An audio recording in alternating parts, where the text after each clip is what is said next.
Hello दोस्तों मैंने आप लोगों को इसके पहले वाले वीडियो में केमिस्ट्री के सबसे इम्पॉर्टेंट टॉपिक बताए हुए थे। आप लोग यदि उन टॉपिक्स को तैयार कर लेते हैं तो इसके बाद आप लोगों को केमिस्ट्री पढ़ने की ज़रूरत नहीं पड़ेगी। और आज से हम केमिस्ट्री के जो सबसे इम्पॉर्टेंट टॉपिक है उसकी एक पूरी की पूरी सीरीज चलाने वाले हैं। आप लोग हमको फॉलो कीजिए और हमारे वीडियोज़ को देखते रहिए।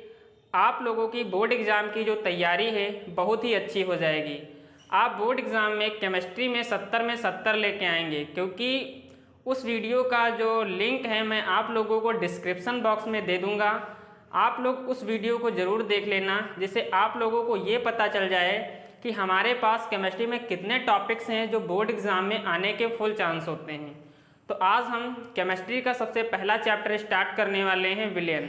इसके पहले जो केमिस्ट्री थी, केमिस्ट्री में लगभग 14-15 के आसपास चैप्टर थे, तो उसमें से एक ठोस अवस्था नाम का भी चैप्टर था, जो अब चैप्टर जो है वो बोर्ड एग्ज़ाम से रिड्यूस कर दिया गया है, हटा दिया गया है। तो अब जो हमको पहला चैप्टर पढ़ना है वो चैप्टर है हमारा विलयन। और मैं आप लोगों को विलयन को इस तरीके से डिफाइन कर दूंगा कि आप लोगों को विलयन जो है बहुत ही अच्छे तरीके से समझ में आ जाएगा। तो केमिस्ट्री का जो सबसे पहला चैप्टर है वो है विलयन। और विलयन जो है, विलयन पूछा भी जाता है एग्ज़ाम में कि विलयन किसे कहते हैं, विलयन के प्रकार क्या होते हैं, समांगी मिश्रण क्या होता है। बहुत सारे क्वेश्चंस उठते हैं इन टॉपिक से, और ये बोर्ड एग्ज़ाम के लिए सबसे इम्पॉर्टेंट टॉपिक है। तो जो विलयन है, विलयन बेसिकली कहते किसे हैं। तो जब हम विलयन को बनाते हैं तो विलयन तो ऐसे तो बनेगा ही नहीं। जैसे हम सोचे इस मार्कर और ये कैप है इस मार्कर का, इन दोनों को मिला दें तो क्या विलयन बन जाएगा? नहीं बनेगा। इसका मतलब सिंपल है, आप किसी ऐसे चीज़ को उठाइए जिनके बॉन्ड क्या हो, बन जाएं। जैसे हमको विलयन बनाना है तो हमने क्या ले लिया, हमने वाटर ले लिया और हमने क्या ले लिया, शुगर ले लिया, मतलब चीनी ले ली। जब हमने वाटर और शुगर को मिलाया, मतलब पानी और चीनी का मिश्रण किया, तो हमारे पास क्या बनके तैयार हो गया, शरबत बनके तैयार हो गया। अब जो शरबत है, ये शरबत क्या है, हमारा विलयन है। जब आप शरबत को उठा के देखेंगे तो आपको ऐसा नहीं नज़र आएगा उस शरबत में कि आपको चीनी के कण अलग नज़र आए, पानी के कण अलग नज़र आए, या जो उनके मॉलिक्यूल्स हैं उनके अलग नज़र आए, ऐसा आपको नहीं दिखेगा।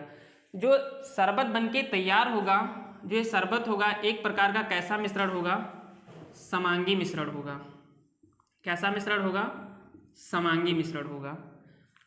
इसका मतलब सिंपली ये हुआ कि हम एक पदार्थ से विलयन नहीं बना सकते हैं। इसका मतलब आपको विलयन बनाने के लिए दो पदार्थ होने जरूरी हैं। आप ये सोचिए कि मतलब हमने पानी ले लिया, पानी में थोड़े से कंकड़ डाल दिए तो क्या विलयन बन जाएगा? नहीं बनेगा, क्योंकि आपको कंकड़ जो है अलग नज़र आएगा, पानी अलग नज़र आएगा। उसी तरीके से आप पानी लीजिए, उसमें चावल डाल दीजिए तो चावल आपको अलग नज़र आएंगे और जो पानी है अलग नज़र आएगा। इसका मतलब जब हमको विलयन बनाना है तो विलयन कैसा होना चाहिए, हमारे पास समांगी होना चाहिए। समांगी का मतलब ये होता है उनके कण क्या हो, समान रूप से बिखरे हुए होने चाहिए, और उनके बीच में क्या होना चाहिए, बॉन्ड होना चाहिए। ठीक है। अब एक चीज़ और पता है आप लोगों की, जब हमको शरबत बनाना है तो हम एक पदार्थ से या पानी से सिर्फ काम नहीं चला सकते हैं। ठीक है, उसके साथ हमको चीनी को भी मिलाना है, तब बनेगा। इसका मतलब है विलयन बनाने के लिए कंडीशन है, यानी कि दो पदार्थ होने ही चाहिए।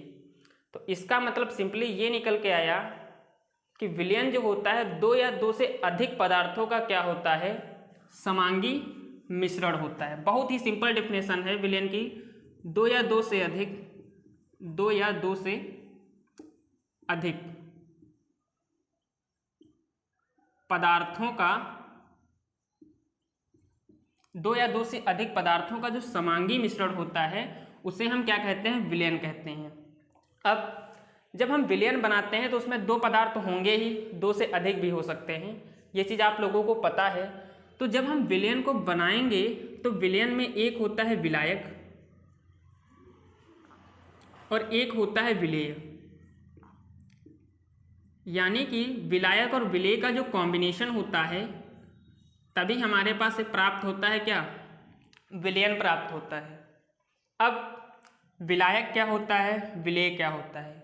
तो विलयन के अंदर जिसकी मात्रा अधिक होती है उसे हम बोलते हैं विलायक, हमने क्या बोला कि विलयन के अंदर जिसकी मात्रा अधिक होती है उसे हम क्या कहते हैं, विलायक कहते हैं, और विलयन के अंदर जिसकी मात्रा कम होती है उसे हम क्या कहते हैं, विलेय कहते हैं। एग्जाम्पल के लिए आप शरबत ले लीजिए, आप सिरप ले लीजिए, मान लेते हैं कोई चीनी की सिरप है तो सिरप में वाटर भी होगा और क्या है, चीनी भी होगी। आप और एग्जाम्पल ले सकते हैं, जैसे हमने नमक का घोल बनाया तो जो नमक के मॉलिक्यूल हैं, जैसे नमक का फॉर्मूला आप लोगों को पता है क्या होता है, NaCl होता है। NaCl मतलब होता है सोडियम क्लोराइड, और हमने क्या ले लिया, वाटर ले लिया, इसमें वाटर भरा हुआ है।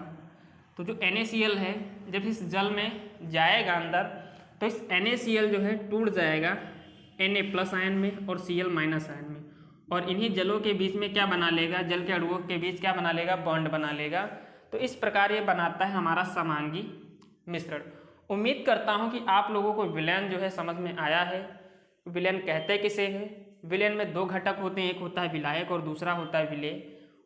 और यहाँ पर जब हम विलायक को लिखेंगे, अब सिंबॉलिक रूप में हम लिख लेते हैं इनको, विलायक को हम A से रिप्रेजेंट करेंगे और विलेय को हम किससे रिप्रेजेंट करेंगे, B से रिप्रेजेंट करेंगे। और विलयन क्या होगा, A+B, ये हो जाएगा हमारा विलयन। तो उम्मीद करता हूँ कि आप लोगों को विलयन समझ में आ गया है। अब विलयन में क्या होता है, बहुत सारी चीज़ें होती हैं। जो इसका सबसे इम्पोर्टेंट टॉपिक आता है, मोलरता क्या होता है, मोलरता क्या होता है, तो इस बात पर हम लोग डिस्कस कर लेते हैं। आप लोग इसका अगर जो स्क्रीनशॉट लेना हो तो ले सकते हैं। अब हम इसको रफ किए दे रहे हैं क्योंकि हम लोगों को पढ़ना है मोलरता और मोललता, और ये जो मोलरता और मोललता है सबसे इम्पॉर्टेंट टॉपिक है और बोर्ड एग्जाम में इसके आने के फुल चांस है। भैया न्यूमेरिकल तो ढेरों पूछता है इस पर। जब आप मोलरता और मोललता को पढ़े हुए होंगे तो जो आगे का पोर्शन है इसका, हेनरी का नियम, राउल्ट का नियम, ये आप लोगों को बहुत अच्छे तरीके से समझ में आ जाएगा। और इसके बाद जब तीसरा आप टॉपिक पढ़ेंगे, दूसरा चैप्टर अब बन गया है जिसका वो विद्युत रसायन, उसमें आप मोलर चालकता पढ़ेंगे तो उसमें भी मोलरता का सबसे ज़्यादा यूज़ होगा। तो अब हम मोलरता किसे कहते हैं इस बात पर क्या कर लेते हैं, डिस्कस कर लेते हैं। मोलरता, मोलरता को इंग्लिश में बोलते हैं मोलैरिटी। क्या बोलते हैं, मोलैरिटी। और एक तरफ हम लिख लेते हैं मोललता, क्योंकि बच्चे जो है मोलरता और मोललता में कंफ्यूज होते हैं। यहाँ पे लिखा है लरता, मोलरता, और यहाँ पे लिखा है मोललता, ललता, इसको बोलते हैं मोलैलिटी। अब एक चीज़ आप लोगों को पता होगा, बस एक बेसिक अंतर होता है मोलरता और मोललता में। मोलरता जो होती है पूरे विलयन के आयतन के लिए निकाली जाती है। किसके लिए निकाली जाती है, विलयन के आयतन पर निकाली जाती है। मतलब मोलरता निकालने के लिए हमको आयतन पता होना चाहिए, और मोललता निकाली जाती है विलायक के भार पर, विलायक के भार पर।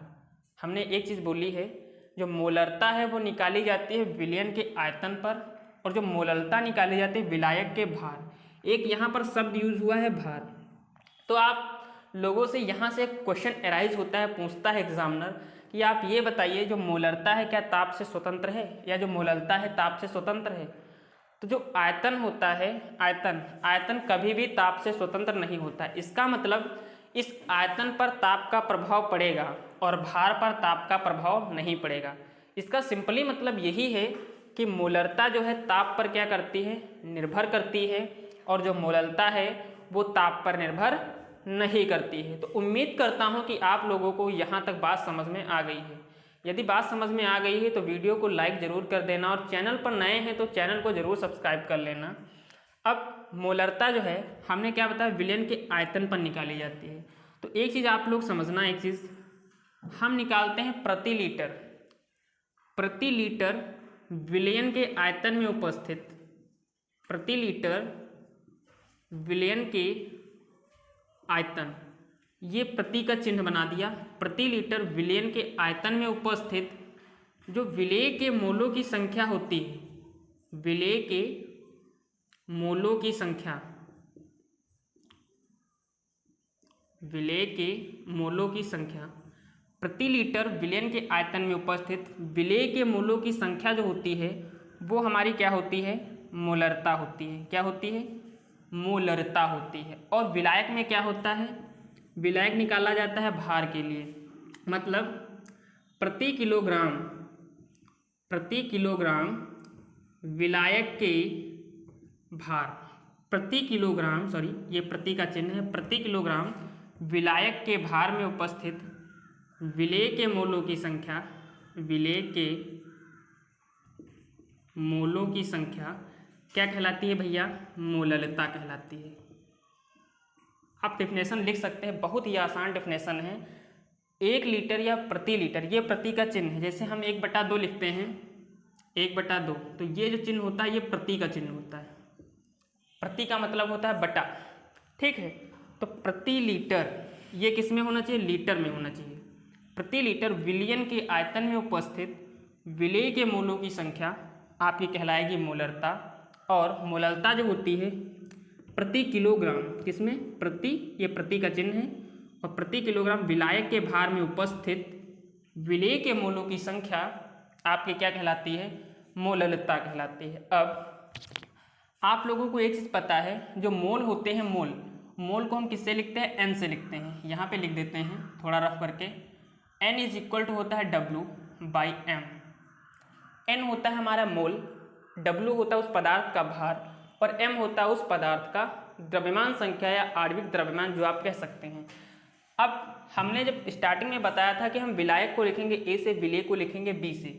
तो जब हमको विलेय के मोल निकालने होंगे तो इसको लिखेंगे NB से, और विलेय को हमको भार पता होना चाहिए यानी कि WB, और उसी विलेय का ग्राम आणविक द्रव्यमान पता होना चाहिए यानी कि MB। तो इसको शॉर्ट फॉर्म में इस मोलरता को हम कैपिटल M से लिख लेंगे। सिंबॉलिक रूप है, सांकेतिक रूप है। विलेय के मोलों की संख्या के शॉर्ट में NB, और विलयन का आयतन V इन लीटर, मतलब 1 लीटर प्रति लीटर, ठीक है। अब NB, N है मोल, NB है विलेय के मोल, ठीक है। तो NB जो होता है वो होता है WB/MB, मतलब विलेय का भार बटे विलेय का अणुभार या आणविक द्रव्यमान, ठीक। तो यहाँ पे जो NB होगा वो बन जाएगा WB। अब यहाँ पे जो NB है वो WB/MB, तो जो MB होगा वो क्या आ जाएगा? नीचे आ जाएगा, इंटू V इन लीटर, ठीक है। अब जो फॉर्मूला होता है वो हम लीटर में ज़्यादातर नहीं यूज़ करते हैं क्वेश्चन को सॉल्व करने के लिए। तो जो इस लीटर है, इस लीटर को हमको क्या करना है? मिलीलीटर में बदलना है।